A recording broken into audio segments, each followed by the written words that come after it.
우리가 참 사랑했던 정준성 목사님께서 담임 목사님으로 떠났습니다. 지난 수요일 고별 예배를 할 때 참 가슴에 남는 말 한마디를 남겼습니다. 이훈상 목사님과의 관계였습니다. 목사님께서는 우리 교회에 오시기 전에 이미 아르헨티나에서 그리고 캐나다 밴쿠버에서 이훈상 목사님을 만난 적이 있었고, 그 이후로 지금까지 계속적으로 목사님을 참 존경해 왔습니다. 우리 교회를 섬기면서도 늘 이훈상 목사님의 흉내라도 낸다면 언젠가 존경하는 목사님을 조금이라도 따라갈 수 있지 않을까라는 고백이었습니다. 백금산 목사님께서 쓰신 책 중에 조나단 에드워즈처럼 살 수 없을까라는 제목의 책이 있습니다. 백금산 목사님은 한국에서 가장 책을 많이 읽었다고 알려져 있는 목사님이고 수많은 책을 쓰신 분입니다. 참 좋은 교회 담임 목사로 많은 사람들의 존경을 다 받고 있는 분인데, 그처럼 살 수 없을까라는 제목 정도로 나오는 이 사람 에드워즈란 어떤 사람일까요? 오늘날 미국에서 많은 영혼을 깨우는 존 파이퍼 목사님이 가장 영향을 받고 따라가는 스승이 조나단 에드워즈입니다. 에드워즈처럼 살아가기를 노력하다 보면 언젠가 예수님처럼 그림자라도 밟을 수 있지 않을까라는 생각 때문입니다. 저에게도 그런 분이 두 분이 계십니다. 청년 시기 21살 때 저는 처음으로 요한 칼빈을 만나게 되었습니다. 그날 이후로 지금까지 정말 칼빈이 걸어갔던 그 길, 그림자라도 밟았으면 하는 생각입니다. 새벽부터 일어나서 하나님의 말씀을 연구하고 양떼들을 위해서 눈물로 목양했던 목사요, 강단에서는 진리의 말씀을 토해내었던 사자후요, 하나님의 복음을 위해서 전 생애를 불꽃처럼 바친 요한 칼빈이었습니다. 그를 스승 삼아 따라가다 보면 언젠가 예수님의 그림자라도 밟을 수 있지 않을까라는 생각을 하게 되었습니다. 성경에서 제가 가장 영향을 받고 닮고 싶은 사람이 있다면 사도 바울입니다. 저는 유학을 하면서 구약을 전공을 했지만 사도 바울이 너무나 좋아서 신약 공부를 다시 하고 설교학 공부를 하면서도 사도 바울을 가지고 학위 논문을 쓰게 되었습니다. 저뿐 아니라 오늘날 성경 인물 가운데 가장 본받고 싶은 사람을 이야기하자면 많은 사람들이 사도 바울을 떠올리게 될 것입니다. 예수님을 위해서, 주님의 십자가의 복음을 위해서 세상의 모든 것 쓰레기처럼 버리고 하나님을 위해서 한 인생 고결하게 불태운 사람, 우리 인생이 사도 바울처럼 살아낼 수만 있다면 그보다 더 고결하고 의미 있는 인생이 어디에 있겠습니까? 바울의 삶을 보면 그리스도인이 된다라는 것, 그리스도인으로 살아간다라는 것이 무엇인지를 참 잘 보여줍니다. 내가 그리스도를 본받는 자가 된 것 같이 너희는 나를 본받는 자가 되라. 너희는 나를 본받는 자가 되라. 기독교 역사에 이렇게 말할 수 있는 유일한 사람이 사도 바울 외에 누가 있겠습니까? 바울의 가르침을 따라가다 보면 예수님의 제자의 삶이 어떠해야 될지가 보입니다. 바울의 삶을 따라가다 보면 결국에 거기에서 우리는 예수님을 만나게 될 것입니다. 오늘 말씀은 이 바울이 어떻게 살았는지 바울의 삶을 한눈에 보게 만듭니다. 동일한 주님을 따라가는 우리가 어떻게 살아야 할지, 그리스도인으로 산다는 것이 무엇인지를 한눈에 보게 만드는 말씀입니다. 오늘은 8절 9절을 나누고 다음 주에는 10절 말씀을 설교하려고 합니다. 바울이 말하는 그리스도인의 삶이란 어떤 것일까요? 세 가지를 말씀해 줍니다. 첫 번째입니다. 그리스도인이란 속이는 자 같으나 참된 사람입니다. 8절 마지막에 바울이 하는 말입니다. 우리는 속이는 자 같으나 참되고, 속이는 자라는 말은 거짓말로 사기를 치는 것을 가리키는 말입니다. 참되고란 말은 본래 헬라어로 알레테이스라는 단어를 쓰는데, 이 단어는 알레테이아라는 말과 동일한 말입니다. 진리, 참이란 의미입니다. 쉽게 번역하면 이렇습니다. 사람들은 우리를 거짓말쟁이로 취급을 하지만 그러나 우리는 진리를 말했습니다. 우리는 사기꾼이 아니라 진리의 말씀을 전하는 사람들입니다. 거짓말쟁이, 사기꾼, 사람들이 바울을 가리킬 때 사용했던 단어들입니다. 사도행전 24장에 보면 변호사 드둘로가 바울을 고소하는 장면이 나옵니다. 우리가 보니 이 사람은 전염병 같은 자라, 천하에 흩어진 유대인들을 다 소요하게 하는 자요, 나사렛 이단의 우두머리라. 나사렛 이단 예수님입니다. 그 예수님 잘못된 신앙을 따라가는 우두머리라고 사도 바울을 고소합니다. 전염병같이 세상을 어지럽게 만든 사람으로 알려진 바울이었습니다. 바울을 신문했던 베스도가 한 말도 있습니다. 바울아, 네가 미쳤도다. 네 많은 학문이 너를 미치게 하는구나. 그럴만 했습니다. 바울이 예수님을 만나고 난 다음에 했던 고백은 누구도 이해하기 어렵습니다. 내가 너희 중에서 예수 그리스도와 그가 십자가에 못 박힌 것 외에는 아무것도 알지 않기로 작정하였노라. 예수 그리스도와 십자가 이외에는 아무것도 알지 않기로 작정한 사람. 본래 바울은 세상의 존경을 한 몸에 다 받았던 사람입니다.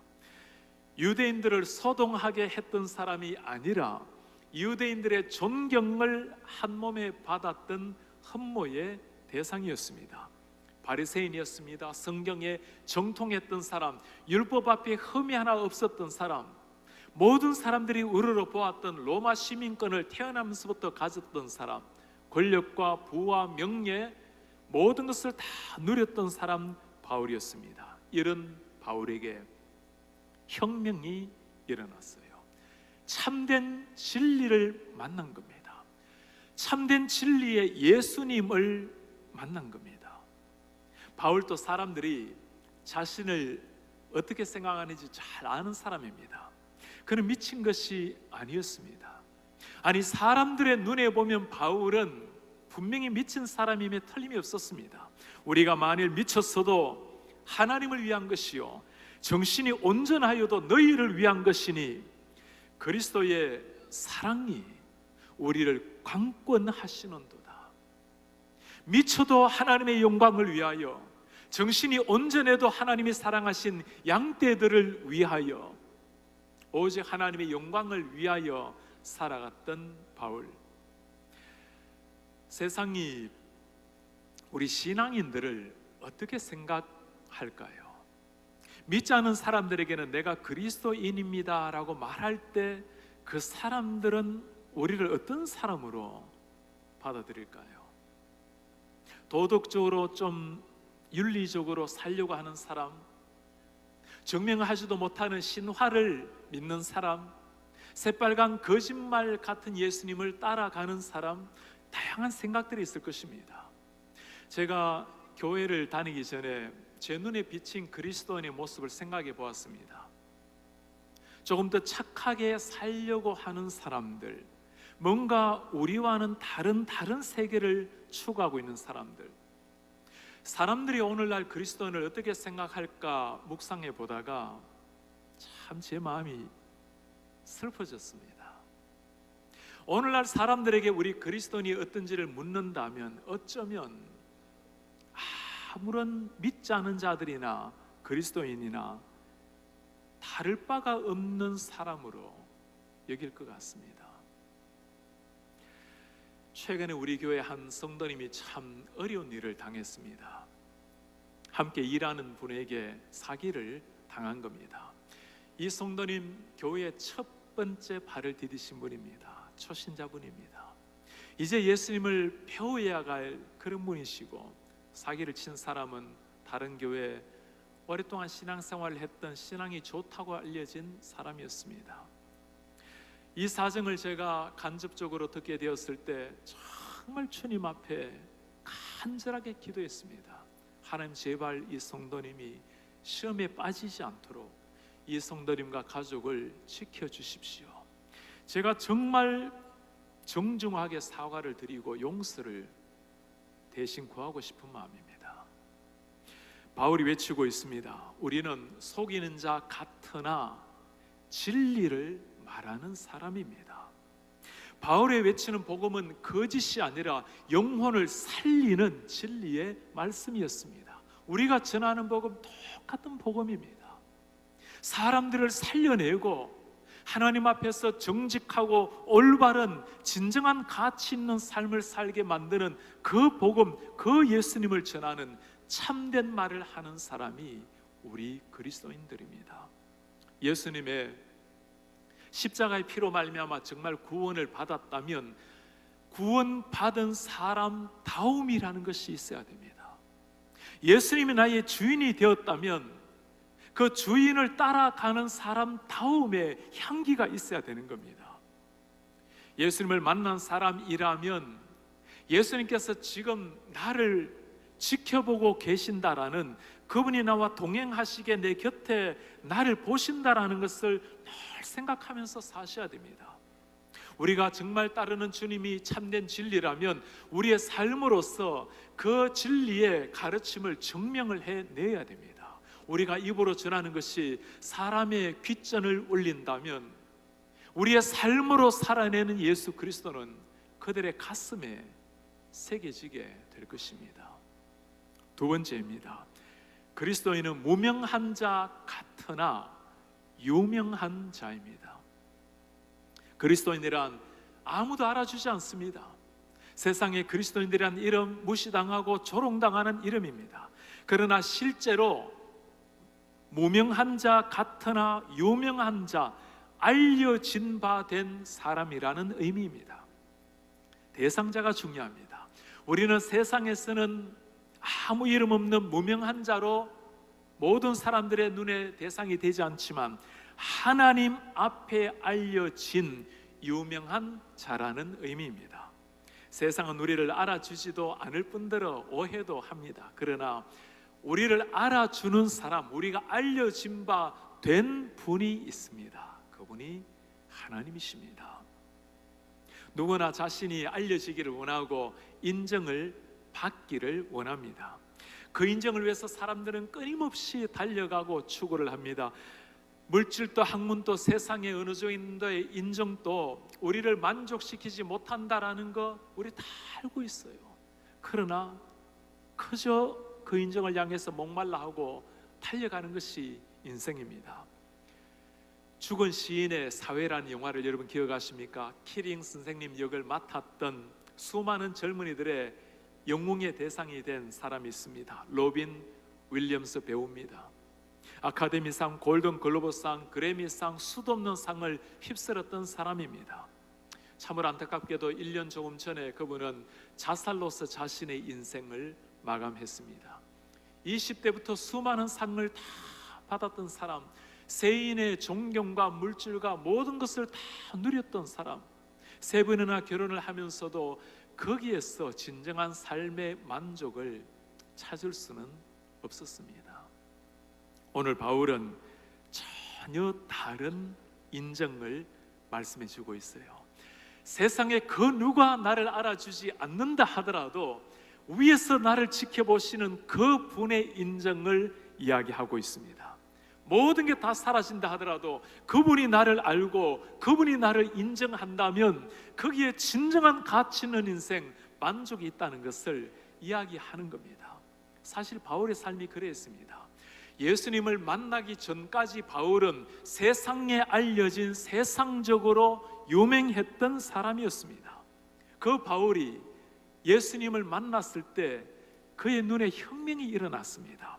세상의 인정을 향해서 달려가던 걸음을 멈추고 하나님의 인정을 향해서 달려가기 시작합니다. 세상에 알려진 사람들이 있고 하나님께 알려진 사람들이 있습니다. 세상의 인정을 향해서 달려가는, 추구하는 사람이 있는가 하면 하나님의 인정을 위해서 달려가는 사람들이 있습니다. 하나님이 나를 알아주기까지는 우리의 심령에 진정한 만족, 기쁨, 행복이란 없는 겁니다. 세상의 인정이라는 것은 언제나 상대적입니다. 세상의 인정이란 시간에 따라서 다 사라지는, 시간 속에 없어지는 것이 세상의 인정입니다. 지난해 우리 교회 장로님들께서 영국 선교지 탐방을 함께 하게 되었습니다. 특별한 교회를 방문했습니다. 윌리엄 캐리가 인도로 떠나기 전에 목회했던 교회입니다. 윌리엄 캐리의 형 이름은 조지 캐리입니다. 두 사람 모두 옥스퍼드를 졸업하고 참 당시에 미래가 창창한 젊은이들이었습니다. 조지 캐리는 당대 부자요 뛰어난 정치가로 그의 이름을 날렸습니다. 윌리엄 캐리, 예수님을 향한 그 뜨거운 가슴, 하나님의 영혼을 향한 목자의 심정을 가지고 32살에 흑암의 땅 인도로 향했습니다. 미개 지역이라고 알려졌던 인도를 향해 떠나는 윌리엄 캐리를 보면서 모든 사람들, 가족들도 다 말렸습니다. 그러나 세상의 성공, 인정, 박수가 하나님의 부르심을 막을 수는 없었습니다. 1793년도 6월 13일 그는 배를 타고 인도를 향했습니다. 5개월이 지난 11월 19일에 인도에 도착했습니다. 하나님의 복음으로 타올랐던 가슴을 들고 인도 땅을 밟았던 청년을 기다린 것은 하나님의 복음에 흥황한 열매가 아니었습니다. 고난과 슬픔, 아픔이었습니다. 가족들이 병마로 시달리게 되었고, 한 해가 지났을 때 5살 된 아이가 이 땅을 떠났습니다. 아이를 잃은 그의 아내, 마치 미친 사람처럼 그렇게 고통스럽게 살아가다가 1807년에 아내도 이 땅을 떠났습니다. 캐리에게 불어닥친 낙심의 바람은 거기에서 그치지를 않았습니다. 벵갈에서 7년 동안 선교를 했지만 한 사람도 결신자가 없었습니다. 1812년까지 모든 휴식을 뒤로 하고 인도말로 번역했던 성경이 화재로 말미암아 다 잿더미로 사라졌습니다. 누구도 몰라주었던 고단한 인생, 가족까지 다 잃고 고통 속에 살았던 윌리엄 캐리, 그 칠흑 같은 흑암 속에서 그를 잡아주셨던 한 분이 계셨습니다. 하나님, 예수님의 손이 계셨습니다. 그 주님 한 분을 바라보고 윌리엄 캐리는 다시금 일어나기를 시작했습니다. 수많은 학교들을 세웠고 대학교를 세웠고 많은 언어로 성경을 번역을 했습니다. 그가 완전히 번역한 언어가 6개 국어고 부분적으로 번역을 했던 성경이 29개 나라 말이었습니다. 세상의 모든 인정과 영광을 다 버렸지만 그를 통해서 인도 땅, 그 흑암으로 뒤덮인 인도 땅에 복음의 바람이 불을 잇기 시작했습니다. 세상은 그의 이름을 몰랐습니다. 그러나 하나님의 생명록에 고결하게 기록된 이름, 오늘 또 그 이름을 들으면서 수많은 젊은이들의 가슴 속에 복음을 향한 거룩한 열망을 지펴내는 그 이름, 윌리엄 캐리가 되었습니다. 하나님의 영광과 주님의 복음을 위해서 살아가는 사람들을 향해서 우리 하나님이 하시는 말씀이 있어요. 많은 사람을 옳은 대로 돌아오게 한 자는 별과 같이 영원토록 빛나리라. 하나님의 관심을 끄는 사람이 있어요.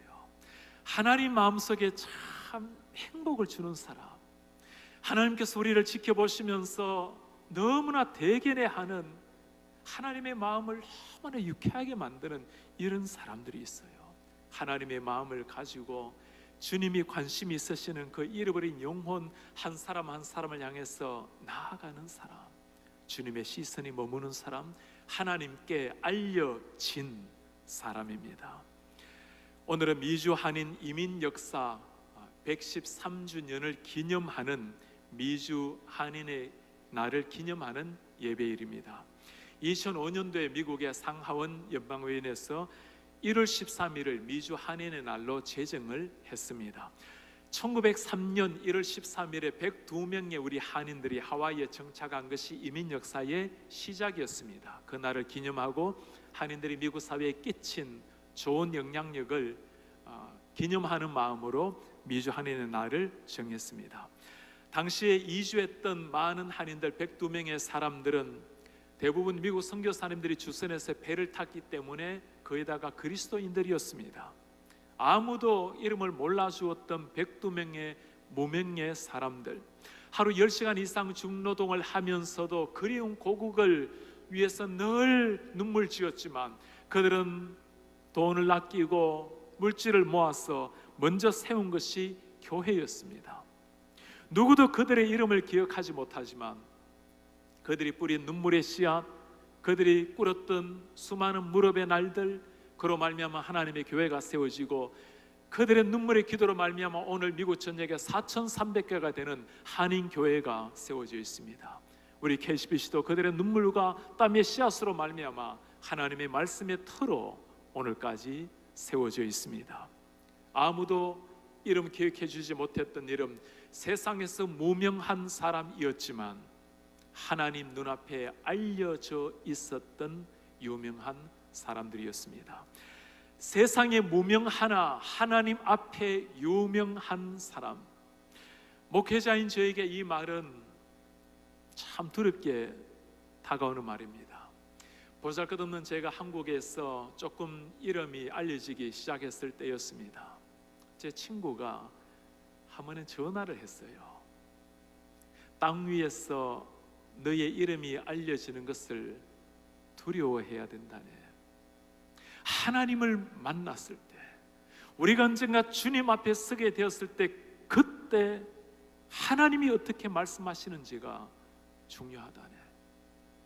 정말 예수님께서 저에게 들려주시는 말씀 같았습니다. 민영진 목사님께서 돌아가시고 고별 예배를 할 때 우리가 불렀던 찬송이 있습니다. 저도 처음 부르는 찬송이었는데 우리 민영진 목사님께서 가장 좋아하셨던 찬송인지라 그것을 함께 불렀습니다. 구름 같은 이 세상 모든 부귀영화 나는 분토와 같이 내어버리고서 오직 천국의 복을 사모하며 사니 구원받은 내 이름 기억하옵소서. 주가 나의 이름 보좌 앞에 놓인 어린 양 생명책에 기록하옵소서. 주가 나의 이름 보좌 앞에 놓인 어린 양 생명책에 기록하옵소서. 483장 찬송입니다.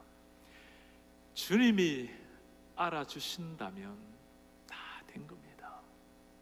천지를 창조하신 그 하나님이 나를 아시고 내 이름을 기록하셨다면 우리의 삶은 충분히 만족한 겁니다. 네, 우리의 무덤가의 비석의 이름마저도 비바람이 몰아치고 시간이 지나면 다 사라집니다. 그러나 세상에서 우리의 이름 흔적도 없이 사라진다 하더라도 우리 하나님의 생명록에 기록이 되고 하나님이 안다고 하신다면 그만한 인생, 충분한 인생인 겁니다. 세 번째입니다. 그리스도인은 죽은 자 같으나 살아있는 자입니다. 죽은 자 같으나 살아있는 자, 이 말을 쉽게 풀이하면 이렇습니다. 우리는 죽은 자처럼 여겨지기도 했지만 그러나 실상 살아있는 자입니다. 살아있는 자의 원문의 의미는 계속 살아있는 상태를 가리키는 말입니다. 바울의 삶을 그대로 보여주고 있습니다. 사람들이 바울을 잡아다가 한 일이 무엇입니까? 오늘 말씀해 보면 바울의 삶이 얼마나 고난스러운지를 보여주고 있습니다. 많이 견디는 것, 환난, 궁핍, 고난, 매맞음, 갇힘, 난동, 수고로움, 자지 못함, 먹지 못함. 사람들은 바울을 돌로 쳐서 죽은 줄 알고 성 밖에 내치기도 했습니다. 언제나 죽음의 위협 속에 매일매일 살아갔던 그 바울이 하는 말이에요. 우리는 우리 자신이 사형 선고를 받은 줄 알았으니 이는 우리로 자기를 의지하지 말고 오직 죽은 자를 다시 살리시는 하나님만 의지하게 하심이라.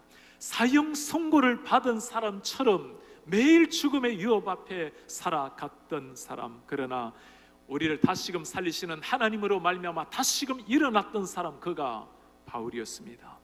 사탄은 어찌하든지 이 지상에서 하나님의 교회를 없애버리고 하나님의 사람을 사라지게 하려고 수많은 권한과 핍박을 이 땅에 뿌립니다. 한때 중국에서는 한 명의 기독교인도 없다고 소리를 친 적이 있습니다. 그럴만 했습니다. 수많은 선교사들 다 죽였고 다 추방시키고 수많은 기독교 지도자들 다 잡아 죽이고 감옥에 넣었습니다. 교회를 찾아서 교회를 잔해시켰던 것이 중국의 공산당이었습니다. 기독교인이라는 말조차 꺼내지 못하고 수많은 세월을 보내었던 공산국, 사람들은 중국에서 정말 기독교란 흔적도 없이 사라진 것이라고 생각을 했습니다. 중국의 문이 열리기 시작했을 때 온 세상을 깜짝 놀라게 한 일들이 있습니다. 그 수많은 세월 동안 공산 정권의 칼부림 아래에서 중국 교회는 순교자들의 피를 먹고 살아남은 것입니다. 지금 세계에서 가장 기독교가 급성장하고 있는 나라, 수많은 젊은이들이 하나님의 제자로 선교사로 파송되고 있는 나라가 중국이 되었습니다. 어느 때보다도 이 시대는 기독교의 공격이 공개적으로 심해진 나라가 되었습니다. 기독교인이라는 것을 밝히기도 쉽지 않는 시대, 숨을 죽이며 사는 사람도 많은 시대가 되었습니다. 세상 사람들의 눈에는 우리 그리스도인들이, 기독교인이 죽은 사람처럼 보일 수도 있을 것입니다. 청교도 신앙을 다시금 회복하자고 하나님의 성경이 진리의 말씀이라고 외치는 사람이 어리석은 사람에게 외치는 시대, 그들의 눈에는 우리 모든 그리스도인들이 아무런 힘도 발휘하지 못하는 점점 사그라지는 촛불처럼 보이게 될 것입니다. 상상하기 어려운 일들도 일어나고 있습니다. 예수님을 믿는다는 고백 때문에 엄마와 어린아이가 함께 목매임을 받아서 죽는 시대, 예수님을 믿는다라는 것 때문에, 부인하지 않는다라는 것 때문에 세상 사람들이 보는 눈앞에서 낫을 가지고 목을 자르는 이런 시대가 눈앞에 펼쳐지고 있습니다. 세상에 기독교인은 존재할 수 없을 것이라고 사람들은 소리칩니다. 이때 우리 바울이 하는 말을 기억을 해야 됩니다. 우리는 죽은 자 같으나 보라, 우리가 살아있는 자로다. 죽은 자처럼 보이지만 우리는 살아있는 자로다. 그렇습니다. 우리의 영혼이 하나님의 은혜로 말미암아 예수님의 보혈로 말미암아 정말 살아났다면 육신은 죽을지라도 우리의 영혼이 살아남아서 살아있는 자가 될 것입니다. 예수님이 하신 말씀이에요. 몸은 죽여도 영혼을 능히 죽이지 못하는 자들을 두려워하지 말고 몸과 영혼을 지옥에 멸하는 자를 두려워하라. 세상이 죽일 수 있는 것은 우리의 육신뿐입니다. 신앙으로 말미암아 우리의 육신의 피가 흐른다면 그 피는 우리의 영혼을 더욱더 견고하게 만드는 씨앗이 될 것입니다. 그 피로 말미암아 하나님의 교회는 더 진리의 터 위에 세워질 것이고, 그 피로 말미암아 이 십자가의 복음은 세상 땅끝까지 선포가 될 것입니다. 초대교회 교부였던 터툴리안이 한 말이 있습니다. 순교자의 피는 교회의 씨앗이다. 순교자가 피 흘림으로 말미암아 영혼이 살아나고 순교자의 피로 말미암아 하나님의 교회가 일어난다라는 말씀입니다. 기독교 역사가 이 말씀이 사실이라는 것을 증명하고 있습니다. 예수님으로 말미암아 살아난 사람, 그리스도의 피로 말미암아 생명을 호흡하는 사람에게는 살아난 사람 다음에 삶이 있어야 됩니다. 사나 죽어나 내가 그리스도의 것이라고 외치는 바울의 고백은 하나의 구호가 아닙니다. 내 속에 살아계신 이가 예수 그리스도니 나의 죽음도 유익하다라는 말씀은 우리가 삶으로 보여주어야 될 진리의 말씀입니다. 일생 가난한 영혼들, 버려진 인도의 흑암 속에 사로잡혔던 영혼들을 위해서 그의 삶을 바친 윌리엄 캐리, 41년 동안 인도에서 섬기면서 한 번도 그의 조국 영국을 돌아가지 않았던 사람입니다. 그가 사랑했던 인도 땅에 마지막까지 인생을 불태우다가 그 땅에 묻혔습니다. 윌리엄 캐리의 비문에 새겨진 글귀입니다. 윌리엄 캐리 1761년 8월 17일에 태어나 1834년 6월 9일에 잠들다 비천하고 가난하고 벌레같이 보잘것없는 자가 주님의 친절한 팔에 안기다. 죽음을 앞두고 윌리엄 캐리는 그의 지인들에게 부탁을 했습니다. 내가 죽었을 때 윌리엄 캐리에 대해서는 아무 이야기도 하지 마시게나. 윌리엄 캐리가 믿었던 주님에 대해서 이야기하게나. 캐리의 육신은 한 줌의 흙으로 바람 속에 사라졌지만 그의 이름 하늘의 생명록에 기록이 되고 그의 이름 우리의 가슴 속에 영원히 살아있는 사람입니다. 오늘 우리는 바울을 통해서 그리스도인이 된다는 것, 그리스도인으로 산다는 것이 무엇인지를 보았습니다. 세상의 온갖 유혹을 다, 온갖 오해를 다 받는다 할지라도 하나님 앞에서 정직하고 참되게 살아가는 사람, 세상의 모든 인정을 다 버리고 모든 박수 사라진다 할지라도 하나님이 알아주시면 하늘을 향해서 미소 짓고 당당하게 살아가는 사람, 수많은 위협과 핍박 속에서도 주님을 향한 믿음 하나 가지고 다시 한번 일어나서 사명을 향해 불태우는 사람, 그들이 신앙인입니다.